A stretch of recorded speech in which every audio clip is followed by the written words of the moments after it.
Good morning, good morning, good morning, everyone. How are we all doing on this Wednesday morning?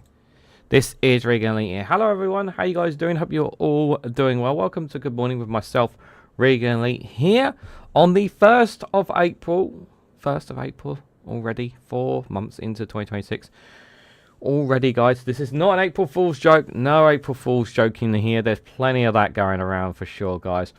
We've got plenty of news to cover here as well. We are live streaming not just on youtube.com/Reganelite, we're also on twitch.tv/Reganelite1 for reference there. So if you're on either of those platforms, please feel free to say hello. And for those who are new to this live stream, we kind of want to know what I normally do here. So we go about an hour long. We go up to 12 o'clock here normally for an hour. We start, I'll give you guys the daily quote of the day. You can take it on board however you want. We have a look at the weather forecast for the next couple of days as well as today. See what the weather is like. And then we have a look at the news. We are going to be looking at world news, but we're also going to have a peek at some UK news as well. So it'll be a bit of a combination of a mixture of both. We'll see what they've been looking at today. What I specifically do for reference for people who are new here, we go to the actual web pages. So like we go to the Associated Press or the Guardian or whatever, we go to those websites and see what those stories are actually indicating there, and we share our thoughts about some of those stories there, because we don't always see what's going on. So that we're going to look at that together. That's what we do here on this program. A quick reminder as well, if you aren't subscribed already, please consider subscribing as well. We've had some people who have been subscribed, but they actually found themselves not subscribed. So if you haven't subscribed already, please consider subscribing on YouTube. If you're on Twitch, if you haven't, please consider hitting that follow button. If you also hit the bell notification icon on either platform, you'll also be notified of when I go live as well. Let's say hello. Who have we got in the chat? No one in the Twitch chat currently at the moment. But in the YouTube chat, Sarah Davis upgraded her membership. I didn't realise she upgraded her membership there. Thank you so much, Sarah. Don't know if she's in the chat at the moment. Well, thank you for that. Scott Hayes, good morning to you. Hope you are doing well. Weebud, good morning to you. I hope you are doing well. Dennis, good morning to you. Good to see you there. It's always nice to see friendly and new faces in the chat. Hope you are doing well there. Vibe Scott, one of our moderators, good morning to you, my friend. Hope you are doing well. Linda, good morning to you. Indie Duck Mel, good morning to you. Hope you are doing well there as well. Anybody else who may be lurking in the chats there? And there's just a quick reminder, normally we do Prime Minister's questions, but there's no PMQs today, just for reference there. There is no PMQs today, so we're just going to be going up to 12 o'clock as well. And as for short videos, that will be over the next couple of days. I'll be recording them later on today for reference as well. Also, do consider checking out Rumble and Patreon. Videos for this have been produced between Monday and Friday. So if you want to check out every day at 12 o'clock.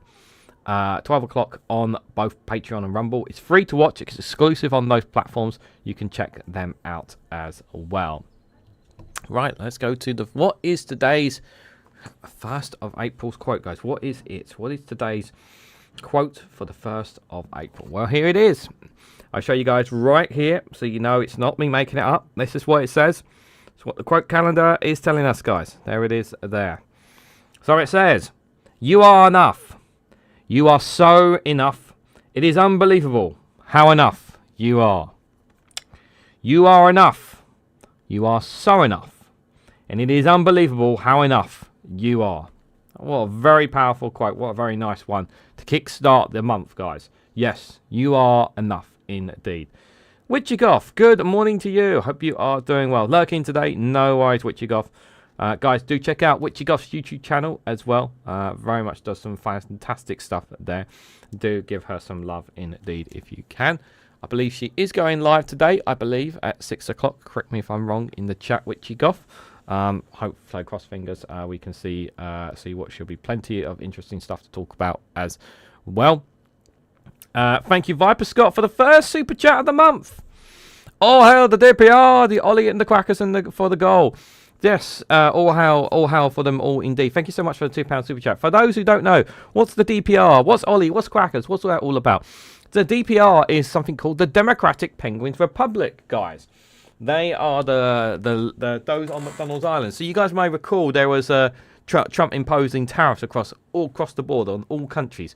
This included McDonald's Island, guys. So the penguins were tariffed by the evil Trump regime, guys. So we have the gang behind us here. And you can get custom emojis of these guys if you become a YouTube member, guys. We've got Blaze the Charmander. We've got Quackers there, who is our newest member. We have Ollie here. We have Ollie there as well. We have Pingu, who is the Foreign Secretary of McDonald's Island. And finally, lurking behind them all there is Cash Dummy, the Cookie Monster there. Unfortunately, one day we will empower the orb once again. But you can have emojis of all of the gang behind me by being a YouTube member. YouTube members, by the way, you also get access to members posts, and you also get early access to additional content as well. And whenever you comment on my videos, I always give you guys a response. Members always get responses from me as well. And Viper Scott's just shared those emojis as well. So thank you for that. Appreciate it. Right, guys, next up is the weather. Let's have a look at the weather. We don't just do the weather where I am. We look at the weather where you are. So this is the bbc.co.uk/weather map. This is the big, beautiful planet that we all live on here. I don't think anyone from outside planet Earth is watching. But if you are, feel free to let us know what the current weather patterns are where you are in the galaxy. But let's zoom a little bit in and see what weather patterns we've got today, guys. And we start all the way over in North America here, guys. Anchorage -7, Yellowknife -9, Churchill there at -24. Cold, but not as cold as it normally is. During the winter, guys, it's as cold as -30 in some parts of northern Canada there. Bit lower down, Vancouver at 7, Winnipeg -1, and Ottawa at 4 degrees there. Into the United States there, we got San Francisco sitting at 14 degrees. With San Diego there sitting at a nice 20. Denver at 13 there. Chicago at 4 degrees there. New York, it's a very warm and nice warm weather at 24 degrees. Very nice warm weather for them there. Nashville at 27. New Orleans sitting at 27. And Miami at 27 degrees as well. Mexico City there sitting at 19 degrees. San Jose at 25. Kingston at 29. Going down into the South American Caucasus here. We have plenty of tropical rainstorms, as you normally expect. Some temperatures are as low as 15 degrees, with some as high as 33. Manaus there at 27. Rio de Janeiro at 27 there. Caracas at 22, respectively there. You got some snow down in La Paz there, you can see there as well. Santiago sitting at 27 degrees. And the Falklands Islands, Stanley, at 10 degrees there, respectively. Crossing a bit further over. Here we got Central and Southern Africa here. We got Lagos 29, Kigishka at 27, Windhoek at 21, Cape Town sitting at 21 there. Dar es Salaam at 27 degrees. Few showers here and there as well. Crossing a bit further over here onto the other side of the planet. Auckland's there doesn't indicate the temperatures there today, but Wellington sitting at 12. As for Australia, definitely somewhere I want to go to one day before I kick the bucket. Darwin sitting at 26 with Melbourne at 15. Alice Springs sitting at 18 degrees with Brisbane at 20. Perth there at 15 degrees. Singapore sitting at 27 degrees there. Port Moresby at 24. Philippines is capital sitting at 25 degrees with Bangkok at very warm 29 degrees there. Yangon 28 there. Tripoli's capital sitting at 18 degrees. Tokyo getting a bit of a rainstorm right now. They'll be at 11 degrees there, so it's not too cold for them. Shanghai at 13 there, and China's capital sitting at 8 degrees. Crossing a bit further over here, I've got Dhaka sitting at 27, Nagpur at 28, and India's capital New Delhi at 24 degrees. Very, very warm temperatures there. Crossing a bit further over into the Middle East there, we got Tehran sitting at 10 degrees with Baghdad at 17, Kuwait City 21. Riyadh at 24, Port Sudan 28, and much, much warmer 26 Khartoum there in Sudan's capital as they continuously fight a terrible, terrible civil war. Tripoli there at 14 degrees there. Marrakesh there also at 24 respectively. We'll have a look at Europe in a second. We've got to check our friends up in the north. They're at 3 degrees. 3 degrees. And Greenland has scuffering plenty of snow still, as you would expect as well, guys. Can't actually check the actual town of Greenland. Doesn't actually indicate it to us, unfortunately, on here. Which is a bit of a shame. Would be nice to know. Madrid at 17, Lisbon at 20 degrees. There is some forecast of some snow in some parts of northern Spain and southern France. There we can see on the map here. Algeciras at 11 degrees, Tunis at 11 there. Parmelo sitting at 11 with Rome sitting at 11 degrees. Nice at 15 there. Switzerland's capital Bern sitting at 5 degrees with Paris, beautiful Paris, at 10 degrees. Got this big rainstorm coming across the Mediterranean here, hitting Italy, Greece and Turkey here, with Athens sitting at 16 degrees right in the heart of it there. Antalya there on Turkey, they're sitting at 16 as well.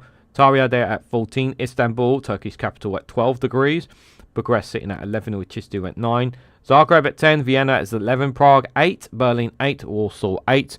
Ukraine's capital, Kiev. Thoughts and prayers for our Ukrainian brothers and sisters. They're sitting at 13 degrees while relentlessly getting terribly bombarded by Vladimir Putin's Russian army. Moscow sitting at 12 degrees. Volgograd there at 11. St. Petersburg at Chile 1 degrees there. Vinlis 7 and Minsk 9. I know I mispronounced the names. You can tell me off in the chat. And Oslo there at 9 degrees. If we zoom a little bit in, this is what we're forecast here. So this is temperatures as of. Let's go a bit further over. This is what we're expecting at 1 o'clock. These temperatures here in the UK. As you can see, temperatures are pretty decent. We've got 13 and 12 degrees pretty much most across the UK here. So decent temperatures wise, as for sure. However, unfortunately, if you're living in parts of Scotland and in Northern Ireland, maybe even northern parts of England, you will experience some shower heads, I'm afraid, there. If we scroll a bit further on there is a slight dip in temperature in Belfast a bit later on in the afternoon. There is going to be some snow forecast in the Highlands as well. So please be on the lookout for that. Scroll a bit further over. Here we can see the big drop in temperatures there in Edinburgh. You can see 6 degrees. Belfast staying remaining at 8. The rest of the UK temperatures are staying pretty warm. Even doubling there at nice 10 degrees. It's not too bad for them there. If we scroll a bit more to Wednesday evening, right, very, very late there, you can see big drop in temperatures from what you had at. So you can see here you're like 13 degrees in Edinburgh, but then it drops all the way to 3 degrees there. So just be aware. Tonight's going to be a very cold night. If you are living in Scotland, in northern parts of England, it's going to be cold as well. Northern Ireland as well, it's going to be chilly as well. Expect that in both of Ireland as well there, just for reference there. Scott Hayes, thank you so much for the £2 super chat. We've got 3 more super chats to go. Thank you so much, my friend. Second super chat of the month there. All hail the DPR. All hail the Democratic Penguins Republic, of course. Of course. Always our thoughts and prayers with the Democratic Penguins Republic, our friends and allies from McDonald's Island, of course. Thank you so much for your support. The Democratic Penguins Republic appreciates your support as well, Scott. Thank you so much for that. Thank you indeed. And because this stupid device, there we go. It worked. I was able to click the like button there. Forecast for light snow in the central belt of Scotland, says Viper Scott. Thank you for that. Appreciate that. Good morning, Mandy. Hope you are doing well. Good to see you there as well. Is it your birthday tomorrow? Correct me if I'm wrong. Was it your birthday tomorrow? Correct me if I'm wrong. So I might have to sing happy birthday on tomorrow's Good Morning show if you turn up there. Let's go a bit further over here. We can see the temperatures do drop even further though, guys. Very, very cold. Like I said, going to be very cold Thursday morning. London, I'm going to get away with it because London always gets away with it. But the rest of the UK, you can see these temperatures really do drop off. Thursday morning is going to be very chilly. We'll have a quick look for the afternoon here. Temperatures dropping, going back up. But not as high as you would expect there. 10, 11, 9, and 9 and 8 degrees. There, cross it a bit further later on here. There again, I'm sorry guys, but there is more rain coming for those in April, guys. No, this is no April Fool's joke, I'm afraid, on Thursday here. Rain and snow is forecast to come. It's not going to come until the afternoon. So Thursday morning, you can get away with the weather in Scotland, but unfortunately, in the afternoon, guys, it is coming, and yep, even over in Ireland, they're going to be experiencing that. Yeah, so Thursday evening there, temperatures about 7, 8, 9, and 10 degrees. cross a bit further over here, there is some snow forecast as well as rain. It's never a nice combination indeed. If we go just one more overnight, before we have a quick look at Friday, before we go into the rest of the news, we can see here 6, 7, 6, 7, 8, and 9 temperatures overnight here. Not going to be as cold. Not going to be as cold Thursday night into Friday morning as it will be tonight there. So that's the one good relief. But there will be some forecast of rain around on Friday morning in parts of the UK, not just in Scotland but northern England there, as well as parts of Wales there. We can see Cardiff sitting at 9 degrees as well. So yeah, we've got some rain. Unfortunately, it's going to be dabbling a little bit around in places there, as well as some snow is forecast as well on Friday evening in certain parts of Scotland as well. So that is some of your forecasts for the next few days. We'll have a look at the weekend tomorrow and see what the weather's going to be forecasting for us there. Lovely. Thank you, Mandy. Hopefully you can pop on tomorrow. If you can't, if you can't pop on, I hope you have a great birthday there. So there. Screen record, birth, and making video, says Mel. Are you okay, Mel? Everyone's saying hello. Just checking I've not missed anything. And yeah, Viper's got put a Witchy Goth channel. Did Witchy Goth mention? Yes. So it is confirmed. Witchy Goth did mention, yes, she will be going live today at 6 o'clock, guys. So if you can check out her YouTube channel, her live stream, please do today at 6 o'clock. It would be greatly appreciated to her if you can do that there. Good morning, Person Impersonator. Hope you are doing well. Good to see you there in the chat as well. Right, let's have a look at some of the news, guys. We're going to start with the Associated Press here. First one we got here, it says Trump estimates the United States will be done in Iran in 2 to 3 weeks. Will they? Let's have a look at the live feed. Let's see what they're saying right now according to the live feed at the moment. So it's got here on, this is no April Fool's joke. This is the live feed here from the Associated Press. So South Korea implements a limited car policy for public employees. Yep. So I read a bit into this. This obviously is understandable because Asia relies a lot on the Strait of Hormuz for oil. However, of course, with that difficulty getting it, I mean, they still have to, even though they can still get it from Iran, and they have to cooperate with Iran.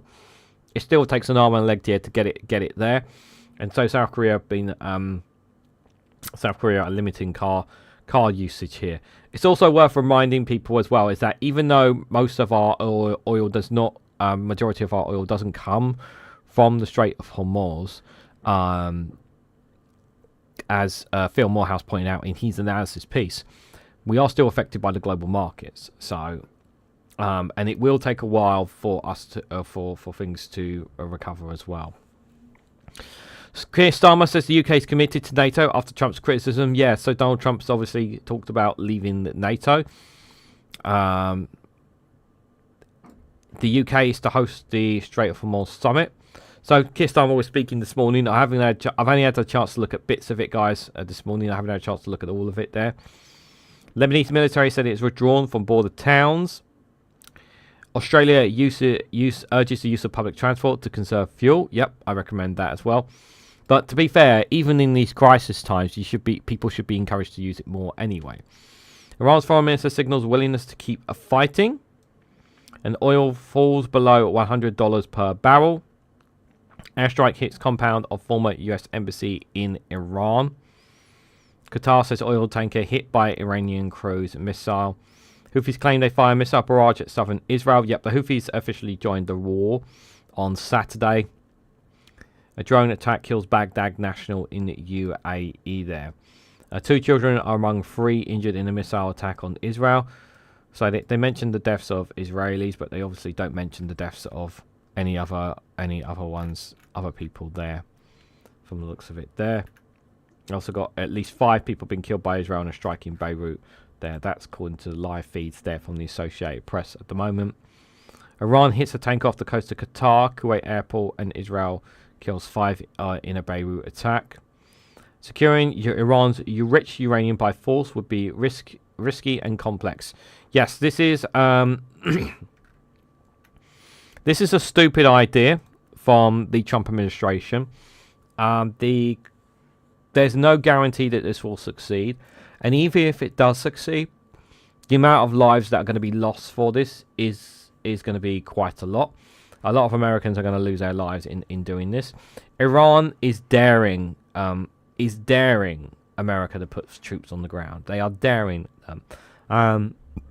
There is also no indication that Israeli troops are going to be involved in any kind of ground operation if the US does put troops on the ground as well. Because all their ground troops, guess where they are? They're in Lebanon right now. Planning to annex all the way up to the Latany River there. So it's quite pathetic, really, that the US are preparing ground invasions, but they haven't even...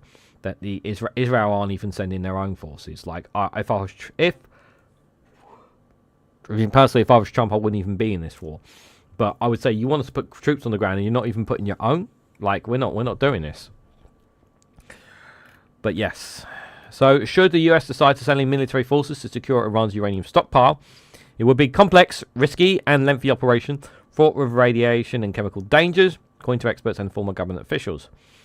So, US President Donald Trump has offered shifting reasons for the war in Iran, but has consistently said the primary objective is ensuring the country will never have a nuclear weapon. I'm just going to put this on here. Iran will have a nuclear weapon before my time is done on this planet. I'm just going to put that. I'm putting that down as a prediction. That will definitely happen. It's less clear how far he's willing to go to seize Iran's nuclear material. You notice that ever since North Korea had nuclear weapons, do you know how, like, they've been so much at peace, even though they're a dictatorship and they're completely cut off on the world and whatnot. Them having nuclear weapons, protects them. I've got a Speak in My Mind episode going to be coming up in a couple of weeks about nuclear weapons as well. Given the risk of inserting as many as 1,000 specially trained forces into the war zone to remove the stockpile, another option would be to negotiate settlements with Iran that would allow the material to be surrendered and secured without using force. So Iran has 440.9 kilograms of uranium that is enriched up to 60% purity. There's no guarantee to this. These are estimates. They don't know this, guys. Take it with a pinch of salt. A short technical step from the weapon grade levels of 90%, according to the International Atomic Energy Agency, the UN's nuclear security watchdog. Again, this is not guaranteed. We don't know that for sure. This is just because the International Atomic Energy is saying this doesn't mean this is guaranteed. Iran are not going to tell everyone everything that they have. Okay. It says that stockpile could allow Iran to build as many as 10 nuclear bombs. Should it decide to weaponize its programs, the general director had told the Associated Press last year. Yet it doesn't mean Iran has such a weapon. Iran has long insisted that the program is peaceful, but the IAEA and Western nations said Tehran had an organized nuclear programs up until 2003. Well, we know Benjamin Netanyahu has always said that they've had nuclear weapons. Like we've discussed this in the past. Nuclear materials probably stored in the tunnels. Yep, that's probably the likely outcome as well. If they have nuclear weapons, which again is like, it's pure speculation. Like it's pure speculation whether they do or don't. 1,000 more troops heading to the Middle East. This was yesterday.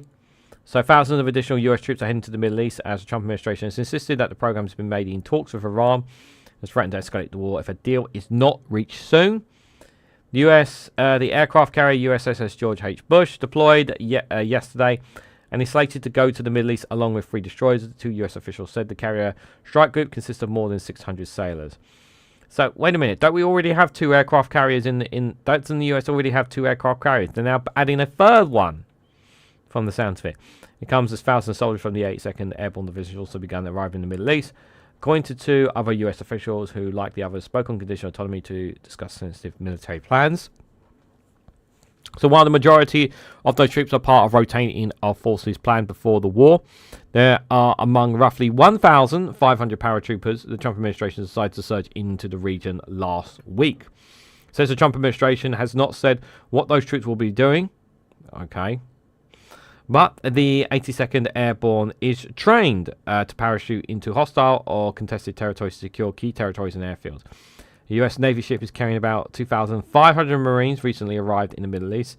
Another 2,500 also being deployed from California. And what are they doing there? The extra forces on top of tens of thousands of service members already in the region. Kama's Defense Secretary Pete Hegseth and other administration officials have avoided questions about whether or not the U.S. military will deploy ground troops against Iran. You can't fight and win a war if you tell your adversaries what you're willing to do or what you're not willing to do, including boots on the ground, Hegseth told reporters yesterday. Yeah, the adversary right now thinks there are 15 different ways that we come at them with boots on the ground, and guess what? They are. He also said the goal was to reach a deal with Iran through talks because we don't want to have to do more military than we have to. They're waiting. Iran says, bring it. Bring it. Iran says, bring it. They want it. They're waiting. They're waiting for it. Indeed. Thank you so much, Mel, for the super chat. That's very kind of you. I can't read people, so I'm going off again. You don't need to apologise. That's all right. Hold on a second. Let me click the like button there. No, you're fine, Mel. Thank you so much. Thank you so much for that. No, we're not ignoring you. Chat's not ignoring you. You're okay. Thank you so much for that. No, that's very, very kind of you. Good morning, Jal. Hope you are doing well. Just a liking of you and a good morning. Can't stay. See you guys next flight. Thanks for popping in, Jal. Hopefully we'll see you tonight on we'll see you tonight. A reminder, me and Jal will be going live tomorrow evening as well for a nice chat as well. So I'm looking forward to that as well. This one caused a stir yesterday.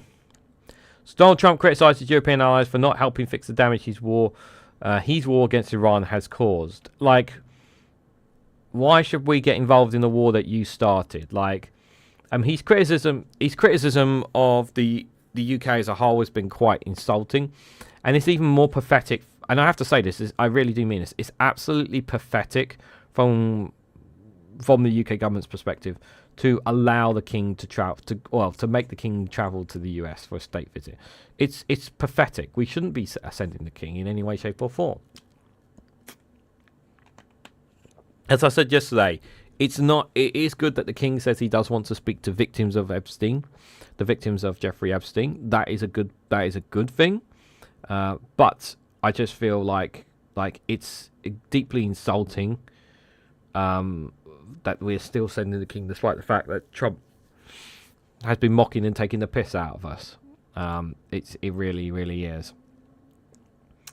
Yeah, very, very generous, of course. Thank you again, Mel. Appreciate that. Rosemary, good morning to you. Hope you are doing well there.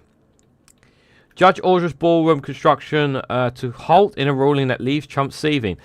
Yes, I haven't seen. I don't know how Trump has reacted to this. I can imagine that Trump is not a happy bunny here. A federal judge on Tuesday ordered the Trump administration to suspend construction of the $400 million ballroom. It demolished the east wing of the White House to make space, barring White from proceeding without congressional approval. Yes, this is the problem here. This is what happens when you don't follow the rules here. U.S. District Judge Richard Leon in Washington granted a preservationist group request for a preliminary injunction that temporarily halts President Donald Trump's White House ballroom project.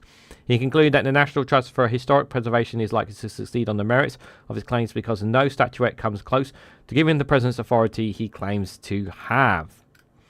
Quote, the President of the United States is a steward of the White House for future generations of first families. He is not, however, the owner, wrote Leon, who is nominated to the bench by Republican President George W. Bush. The White House quickly filed a notice of appeal, while Trump, fuming at the ruling, we built many things at the White House over the years. They don't get congressional approval, he told reporters in the Oval Office a short time later.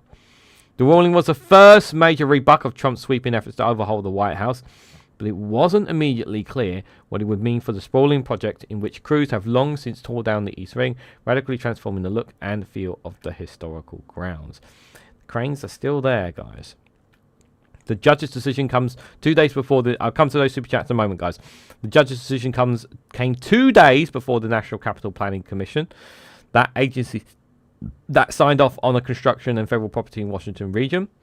It's expected to approve the addition. Excuse me. Stephen Stadley, spokesperson for the commission, said the judge's ruling did not affect the schedule for Thursday, apparently. So they're going to carry on construction then? Is that what they're going to do? And they're just going to ignore... I'm assuming that's what they're going to do then. They're just going to ignore it. Which would not surprise me one bit. I have to wait and see on that, guys. Let me pull that back up. The logic isn't logic, even of my brain, but hey ho, says Mel. Well, thank you again. I appreciate that super chat. And thank you, Martin, for the super chat there. For the Penguins and for the Ducks. Thank you so much for the CHF super chat there. Thank you, Martin, for that. For some reason, I can't click the like button on this stupid device. Thank you for it. I will do that in a moment. There. And Martin again for another super chat there. For Confetti. Yes, for Confetti in the chat there. Thank you so much for that. Much appreciated. Yes, we've hit today's super chat goal. Thank you everyone who contributed to it this morning. Very much appreciated there. And good morning to you, Kevin. Good to see you there. Hope you are doing well as well. What's German for duck? I'm sure someone in the chat will say what German for duck is for sure. A Russian military plane crash in Crimea kills 29 people. How did that happen? Russian military plane crashed in annexed Crimea. It's killed 6 crew and 23 passengers. An AN-26 military transport plane was carried out a scheduled flight over the Crimean Peninsula, which Russia illegally annexed. The military lost contact with the plane around 6 p.m. on Tuesday. The Soviet-designed transport turboprop aircraft crashed into a cliff. Sources at the scene told news agency TASS. Russia's investigative committee said a total of 7 crew members, 21 on board. It wasn't immediately clear from official statements if one crew member has survived. The investigative committee said it launched a criminal probe in connection with the flight regulators and searches underway for mountainous forest areas in the Baskarovsky district there. This is where it happened. So, the Influx News cited the Defense Ministry saying a suspected technical malfunction may have caused the crash, and there was no damaging interference with the aircraft. This is not related. So yeah, this plane crash is not related to the war in Ukraine. So it's not like it was shot down from the looks of it there. Trump plans to attend Wednesday's Supreme Court hearing on his bid to limit birthright citizenship. Oh God. Pressure grows to bring Congress back during partial shutdown. US journalist Shelley Killerson was kidnapped in Baghdad. Oh God. That's terrible. Suspension lifted for helicopter pilots who hovered near Kit Rock's home. Supreme Court rules against Colorado ban on conversion therapy for LGBTQ plus kids. NASA is shooting for the moon. A guide to Emirates 2 mission. I've actually got a story on that on Patreon I dropped yesterday with regards to NASA there. Hiker's dog lost in wild New Zealand forest rescued by helicopter after strangers fund rescue there as well. One Cuban family navigates daily life under a US oil embargo and is a deepening economic crisis. Protests erupt in West Bank as Israel approves death penalty for Palestinians convicted of murder. I've done my video on it. If you want my thoughts on death penalty, you can check it out on Rumble. Apple's 50-year obviously redefined technology there as well. Golden toilet installed in National Mall, a satire of Trump's Gold House renovations. Sky turns red ahead of tropical cyclone in Western Australia. US strikes on Iran's F-16 sets a massive fireball into the night sky. Those are some of the stories from the Associated Press. There are quite a lot of different stories that we've looked at there.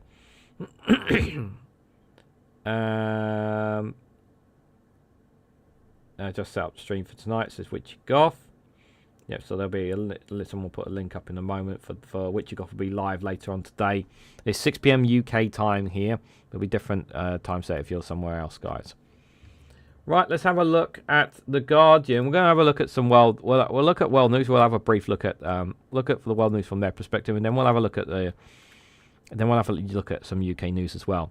So the main world news story they've got on here on the Guardian is that the news outlets falsely report Somaliland call for the extradition of Ilhan Omar.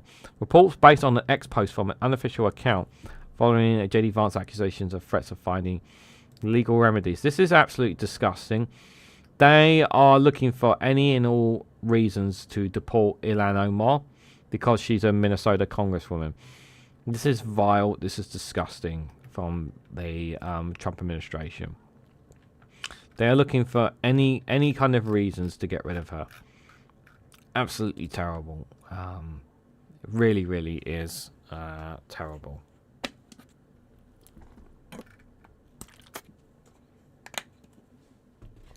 Interpol arrest warrant requested for Congo's Brazzaville for Jingai Balis Melos. I don't know too much about that. What is this?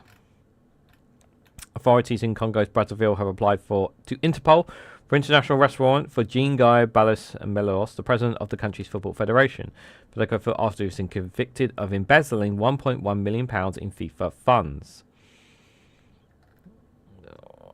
Been dazzling there, so hopefully he'll be found. Thunderstorms drenched the UAE and Saudi Arabia.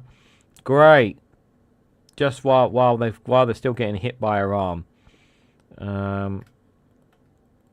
Urgent action needed to prevent surging digital violence in Africa, experts say. Yeah, not really a solution there. Stephen Lewis, a Canadian politician and social activist, has died at the age of 88. Rest in peace. Don't know too much about him myself. I'm sure people might mention some bits in the chat. Sad faces all around as Bolivia clowns protest over degrees threatens their livelihoods. Sad faces. So clowns in Bolivia are upset by a mandate that stops schools hosting events from which they earn a living. Why?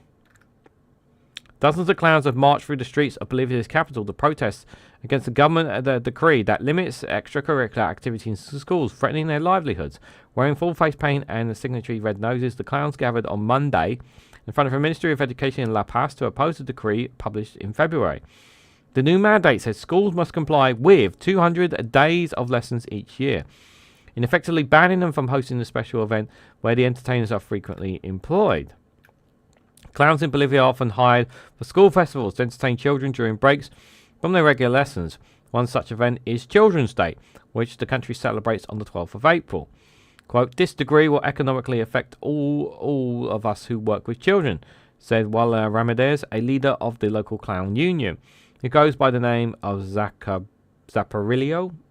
The clown told journalists that the children need to laugh, while his colleagues wondered if Bolivia's education minister ever had a childhood. I'm going to go on a limb and say probably didn't. He or she probably didn't. The decree issued by the government of the recently elected president, Rodrigo Paz, says celebrations will no longer be authorized during regular school days, though it can be held voluntarily on weekends. Government officials said they would take the clowns' critiques into account when they make a decree for the 2027 school year. But those assurances provide little relief to the clowns protesting on Monday. This decree will diminish our income, and with the economic crisis the country is going through, our future looks increasingly gloomy. Bolivia is grappling with its worst economic crisis in decades. Revenues from natural gas are plummeting after a sustained decline in production, and the US dollars are becoming sacred, making imports even more expensive in a landlocked nation. Yeah. Tailors who work with clowns and make dresses for children for cultural events and photographers who typically cover school celebrations joined Monday's protest. Clowns, photographers and costume makers marched through the centre of La Paz, blowing whistles, setting off small fireworks. One of the clowns carried a sign that blamed the government for taking away the smiles and taking work away. Absolute terrible for them. What? Yeah, absolutely terrible for them. Not quite sure what the government's response is there, but it sounds like to me it's not very ideal there. What else we got here? At least 70 people have been killed and 30 injured in a Haiti gang attack. Nearly 6,000 people have been forced to flee, human rights group says, as critics are dominant from the authorities. I've spoken, and it's been a long time since I've looked at a story from Haiti here, guys. Police initially reported 16 dead and 10 injured, while a preliminary report from civil protection authorities suggested 17 had died and 19 were wounded. The collective defending human rights group, which reported the higher death toll, said the massacre on Sunday had forced nearly 6,000 people to flee their homes. Quote, "The lack of security response and the abandonment of Artabon to armed groups demonstrates a complete abdication of responsibility by the authorities," the group said. Yeah, we've spoken about how weak the authority is in Haiti. Spokesperson for the UN Security General told reporters on Monday that he strongly condemned the gang attack. They said the violence underscores the gravity of the security situation in the country and urged a thorough investigation.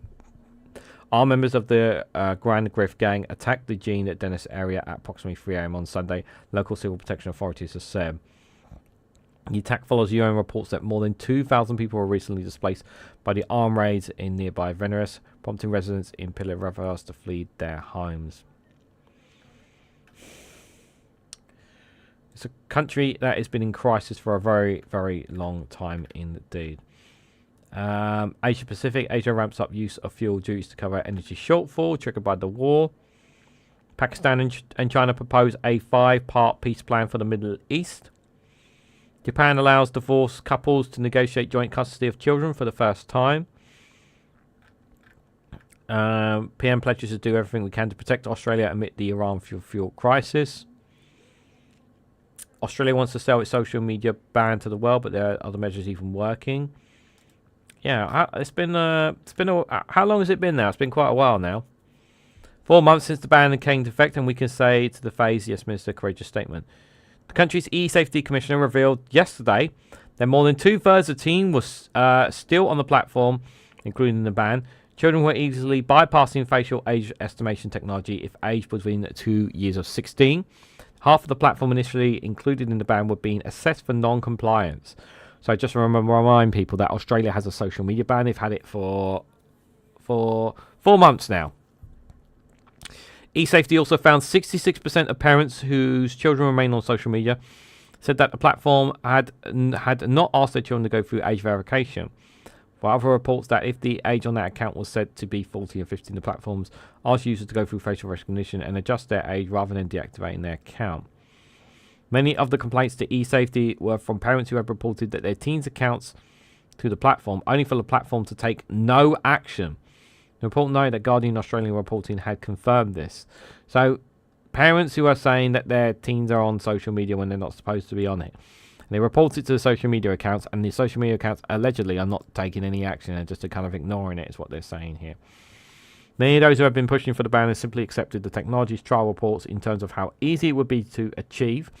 But those who actually delve into the data noted at the time that facial age estimation would be less accurate for those aged 14 and 15-year-old, exactly the age group the platforms were supposed to be blocking. We can now see by eSafety's own reporting, facial estimation is known to have higher error rates for children near the age threshold of 16 years, as many had warned. But age assurance companies have talked down that possibility when asked last year. The ban has also had unintended side effects for the government. On the day, new research found vaping could lead to cancer. Guardian Australia exclusively obtained documents from health departments that showed some of the social media portions of its anti-vaping ad campaign targeting teens had to be diverted to gaming platforms and audio platforms such as Spotify to reach 14 and 15 years old. Just 10% of the ad spent was diverted to gaming to reach this demographic, despite many of those still using social media. The Albanese government has been keen to sell its early success on the social media ban as well, with more than 5 million accounts now deactivated. But those early problems could give other countries pause for thought before following. So 4 months in, and 4 months in now since Australia put in the social media ban, and up to 5 million accounts have been deactivated. But as it's been pointed out on this analysis piece, people are still getting through. And to be honest, you kind of already knew that there were going to be people going to dodge it in one way or another anyway. Sheffield, good morning to you. Hope you are doing well there. We're just currently looking at the social media ban in Australia. It's been 4 months and just kind of seeing how it's going here. In the meantime, other countries should consider waiting for more data on the effectiveness of the ban from the study commissioned by eSafety, surveying 4,000 teens and parents in February. That too is not without issues. Crikey reported last week that of the thousands who had signed up to participate, just 273 had opted into using the apps that would track their app use. That's not a lot. That's not very much. That's not much of data there to be used.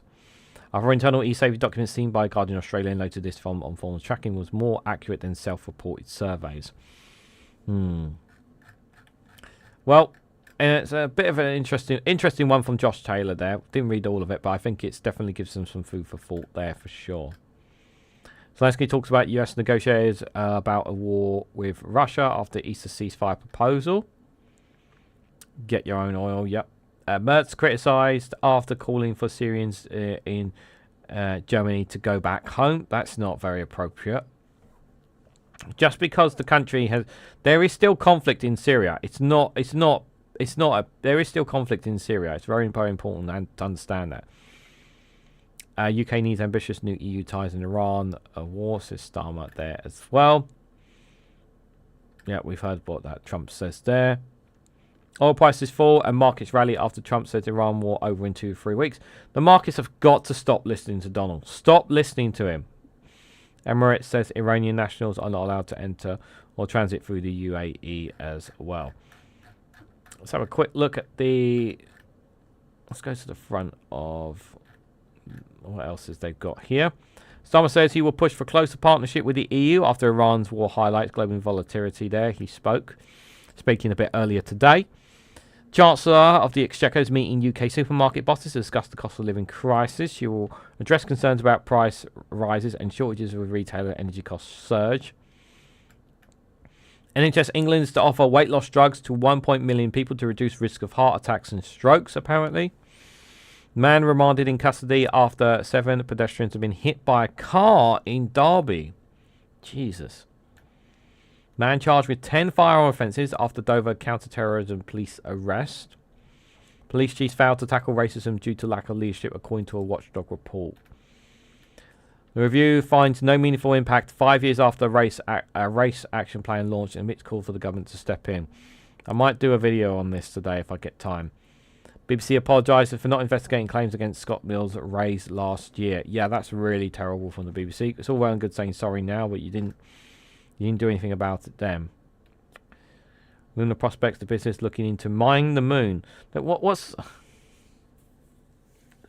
Is there resources on the moon that I don't know about? Invisible plumes and terrible pollution. The reality of US gas sites rated grade A. Grade A.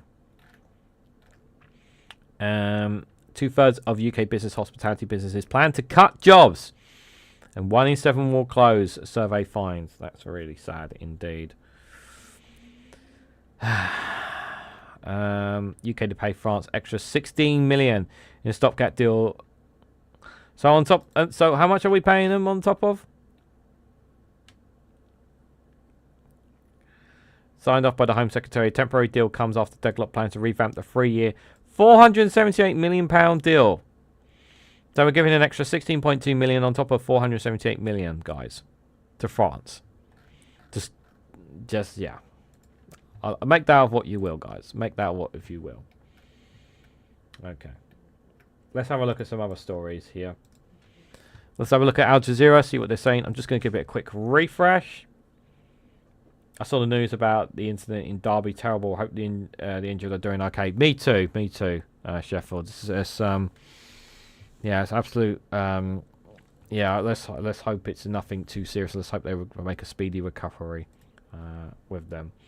Mining Moon Cheese by Wallace and Gromit Corporation, says person impersonator. Yeah, they might as well call it Wallace and Gromit if they're going to mine the moon. Might as well. Incredible feeling. Turkey celebrates ending 24-year World Cup wait. Are they hosting the World Cup? Ah, so when are they hosting it? Oh no, the football club is coming to the World Cup. Oh, I thought they were hosting it. No, they're going to the World Cup. Oh, good for them. Israel kills 7 people in Beirut. Hezbollah fights invasion in South Lebanon. We need to leave Cuba's tourism workers reel from US oil blockade. We'll come to the live feed in a minute. So we saw this. I didn't really look into this one, guys. The US Supreme Court rejects Colorado ban on LGBTQ child conversion therapy. In an 8-1 decision, the High Court ruled against a law banning the discredited practice on free speech grounds. The United States Supreme Court has ruled against a law in the state of Colorado that bans the controversial practice of conversion therapy for LGBTQ children, a disregarded practice that has been linked to serious harm for participants. Tuesday's ruling was an 8-1 decision, with 2/3 of the court's liberal justices joining its 6 conservatives in opposing the ban. The court majority argued that restricting talk therapy could violate the free speech protections enshrined in the First Amendment of the Constitution. Once again, because the state has suppressed one side of debate while aiding the other, the constitutional issue is straightforward. Ellen Canny, a left-leaning justice, wrote in supporting opinion. About 24 US states have laws banning conversion therapy, which aims to convert the gender identity or sexual orientation of individuals to reflect heterosexual cisgender norms. States have linked the practice to higher rates of depression and suicidal thoughts for LGBTQ people. Yeah. Sorry, I have to close the window, which I don't really want to, but there's noise outside. Justice Neil Grados, one of the court's conservatives, argued that the First Amendment stands as a shield against any effort to enforce of orthodoxy in thought or speech in this country. That in turn prevents any state from limiting what a therapist might talk about with a patient, even if that therapist seeks to disilluge a child from their LGBTQ identity. Only one justice, left-leaning Kenji Brown Jackson, cast a dissenting vote in Tuesday's case. She argued that the ruling threatens to impair states' ability to regulate the provision of medical care in any respect, and she highlights the dangers of conversion therapy to the health of LGBTQ youth.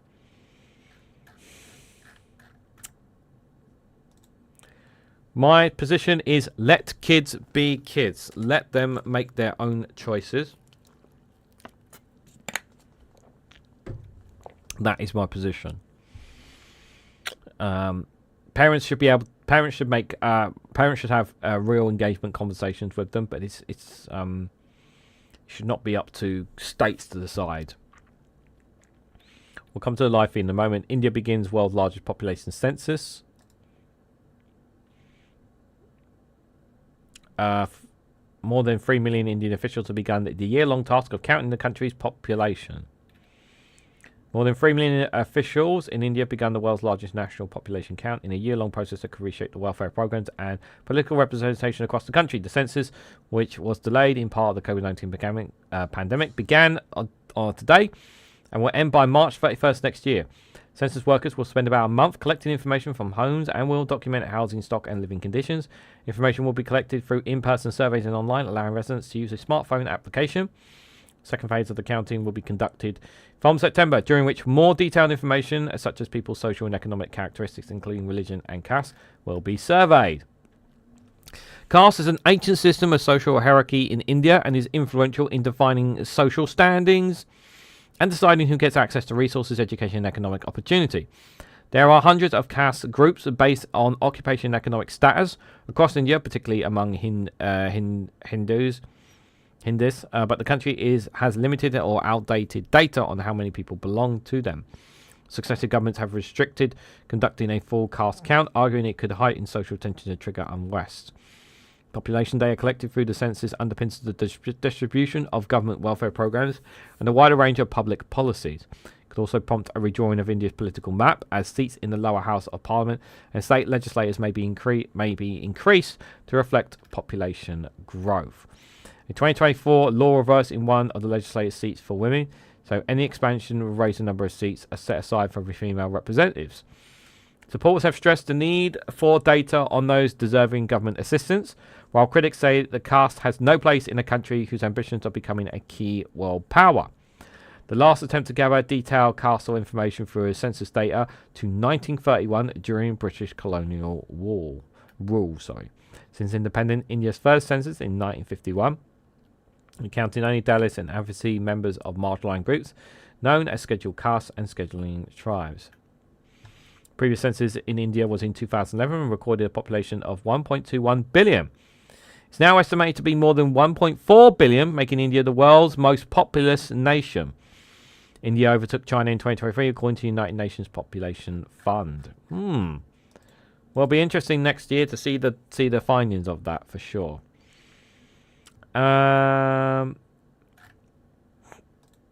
What's happening in the live feed then? Excuse me. Missile from Iran hits oil tanker off Qatar's coast. US-Israel strikes hit steel complexes in southwest Iran, causing damage to production units, Iranian media is reporting. No promises this will be Israel's last war, says Israel Foreign Minister. Of course not. They want to be in war all the time. Gillian says, I said, while Israel's enemies can still fire at it, they do not pose an existential threat. What we will need in the future as well to remain vigilant against our enemies' plots, he said. We do not promise that this will be the last war. It's never-ending wars for you people. Qatar announces gradual increase in flight operations. The war has caused loss of 12 million barrels of oil supply per day, said the IEA chief there. Major disruption to the global economy. Australia to half a fuel tax as global energy crisis deepens. You've seen that story already. Economic shocks of war will be with us for months, as Australia's Prime Minister has said. Iran using Strait of Hormuz as leverage as a new battlefield emerges. Yep, we know that. One person injured as a building collapsed south of Tel Aviv there. Israel's army claims to have killed Hezbollah commander in Beirut attack. The Israeli army is claiming to have killed a Hezbollah commander. It said Hezbollah Southern Front commander was killed in an attack in Beirut. There's been no comment for Hezbollah yet. This was 48 minutes ago, for reference. This is the latest developments here. In Israel this morning, attacks have wounded at least 25 people. Yemen's Houthis said they fired missiles. Series of US-Israeli attacks hit in southern Iran. Trump against the rally against the Iranian NATO allies. Dubai Airlines said Iranian nationals are not allowed to enter or transit through the UAE. At least 7 people have been killed and 26 wounded in an Israeli attack on Janai, south of Beirut there. Those are some of the stories there from Al Jazeera. Got about 4 minutes left. Just a quick reminder as well, I'll be live tonight at 8 o'clock for people as well as we look at the last feeds here. We'll be live again tonight at 8 o'clock for Reganelite's Watch Along. I will also be doing a Discord after chat as well. So if you want to join me for a chat after the show tonight, you can do as well. Let's have a look at African news here, see what's going on the continent there. We do other stories as well. A record 10 African nations have qualified for the expanded 2026 World Cup. South Africans react as fuel price surge despite tax relief. Cubans are celebrating the arrival of a Russian oil tanker amid the US energy blockade. That's good for them. I'm looking at stories on the right-hand side of the screen in case you're wondering what I'm looking at. South African population takes dip in a pothole to show city management failure. Also says South Africa launches major security operations to tackle crime and gang violence in the country. I think we touched on that story elsewhere. Haiti, at least 30 people dead after gang attacks town. Senegal's double prison sentence length for same-sex relations. Niger's coup leader Bazoum still detained as presidential term ends.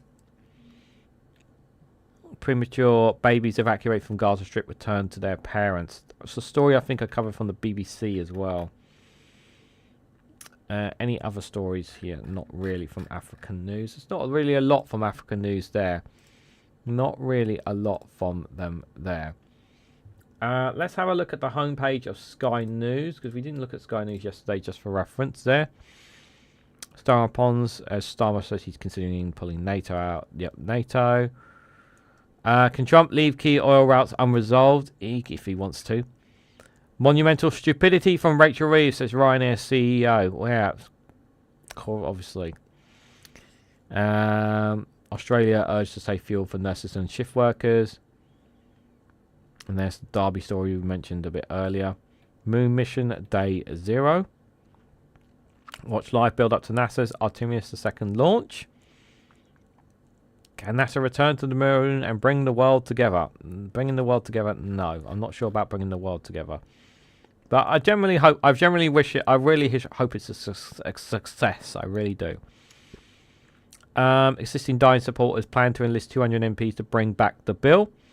According to an exclusive. Ooh. Supporters of the bill set to be blocked by the Lords in the coming weeks believe they have a 92% chance of bringing the legislation back. So they're going to bring back the assisting dying bill after it gets shot down by the Lords. A new law creates hostility environment for men who harass women in public. What is this new law? Oh, it's just a video. Kind of wish I read more on it. How did we get to another NHS doctor strike? Well, it's quite simple. The government are not listening. The government aren't compromising on pay. That's the problem. That's why we're in that situation. Labour jury trial wobble has whip suspended. Didn't get touched. I don't think I'll get touched on this here.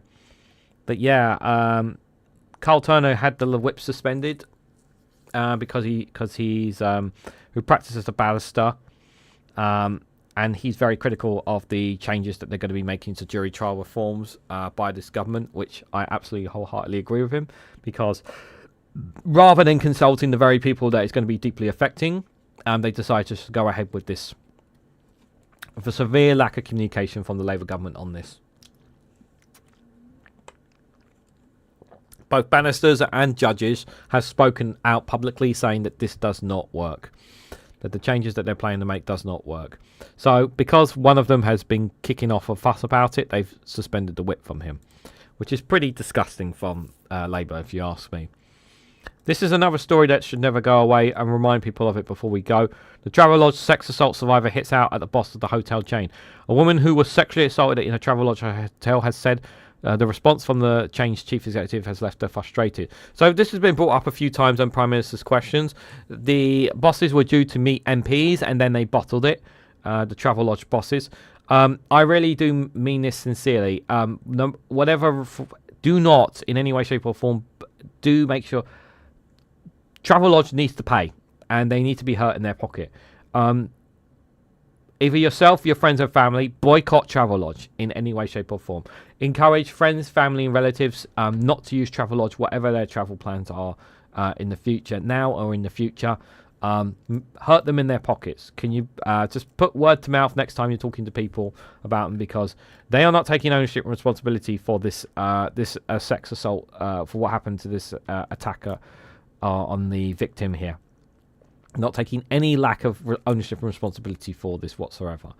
So please, if you are watching this, please boycott Travelodge in any way that you can, guys, because it's pretty disgusting of them to even avoid the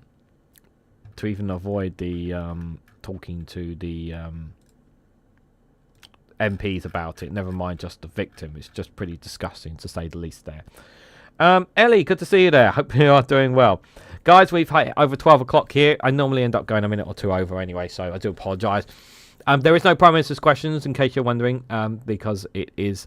there's Parliament is in recess at the moment. I don't know if it's back next week or not. I'll have to check if it'll be back next week. I'm not 100% sure if Prime Minister's questions is back next week.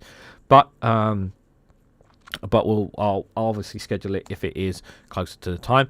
Just a quick reminder before we go, I'll be live again tonight at 8 o'clock for Reganelite's Watch Along. For those who don't know what that live stream is about, we're going to be watching and reacting to certain clips online, whether it's from regards to the war in Iran, whether it's Trump making disparaging comments, whether it's Keir Starmer or Nigel Farage as, talking about certain topics. So all sorts of these different clips here. So join me tonight at 8 o'clock for Reganelite's Watch Along. If you can't make tonight's live stream, you can also check out, be back again live tomorrow for another Good Morning show at 11 a.m. the usual time. I'll also be doing a Discord after chat after tonight's show as well. So if you can join me for that, feel free to do so. But thank you again to everyone who came along this morning. Thank you guys for all your comments. Much appreciated. Enjoy the rest of your day, whatever you're doing. Have a wonderful first day of April. Do appreciate everybody popping in and listening and giving your time for me. I really do appreciate to each and every one of you. It really does make a difference. And like I said, you know, I don't monetize my live streams. So whenever people give super chats and whatnot to the goals, it really does help support me in the work that I do here. So thank you very much for that. But on your way out, if you can for me, if you're on either on Twitch or on YouTube, if you're on Twitch, make sure you hit that follow button and bell notification icon so you'll be notified when I go live on there. For those on YouTube, hit the like button, shares across social media, subscribe if you haven't already, just double check that you're subscribed, and check out Rumble and Patreon. Videos are literally dropping right now. They're dropping right now on those platforms. There's videos dropping right now on both those platforms, which you do not have to pay for. That's right, guys. They're both free to watch. You can watch those videos right now on Rumble and Patreon for free. Don't have to pay for them. Don't have to sign up. You can watch them right now, guys. So thank you all so much for watching, and I hope to catch you all very, very soon.